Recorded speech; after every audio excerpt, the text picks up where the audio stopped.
يا أيها المزمل قم الليل إلا قليلا نصفه أو انقص منه قليلا أو زد عليه ورتل القرآن ترتيلا إنا سنلقي عليك قولا ثقيلا إن ناشئة الليل هي أشد وطئا وأقوم قيلا إن لك في النهار سبحا طويلا واذكر اسم ربك وتبتل إليه تبتيلا رب المشرق والمغرب لا إله إلا هو فاتخذه وكيلا واصبر على ما يقولون وهجرهم هجرا جميلا وذرني والمكذبين أولي النعمة ومهلهم قليلا إن لدينا أنكالا وجحيما وطعاما ذا غصة وعذابا أليما يوم ترجف الأرض والجبال وكانت الجبال كثيبا مهيلا إنا أرسلنا إليكم رسولا شاهدا عليكم كما أرسلنا إلى فرعون رسولا فعصى فرعون الرسول فأخذناه أخذا وبيلا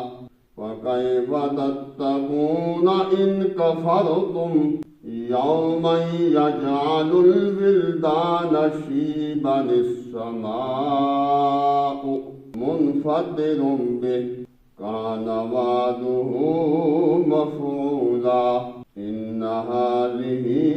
تذكرة ومن شاء اتخذ إلى ربه سبيلا الحمد لله رب العالمين الرحمن الرحيم مالك يوم الدين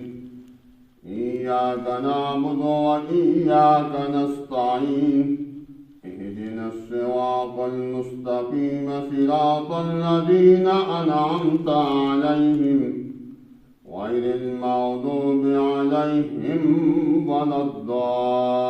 الضالين إن ربك يعلم أنك تقوم أدنى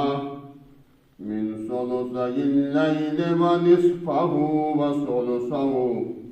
وطائفة من الذين معك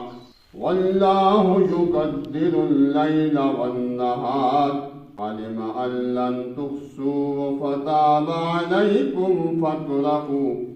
ما تيسر من القرآن علم أن سيكون منكم مرضى وآخرون يضربون في الأرض يبتغون من فضل الله وآخرون يقاتلون في سبيل الله فاقرؤوا ما تيسر منه وأقيموا الصلاة وآتوا الزكاة وأقرضوا الله قرضا حسنا وما تقدموا لأنفسكم من خير تجدوه عند الله هو خيرا وأعظم أجرا واستغفروا الله إن الله غفور رحيم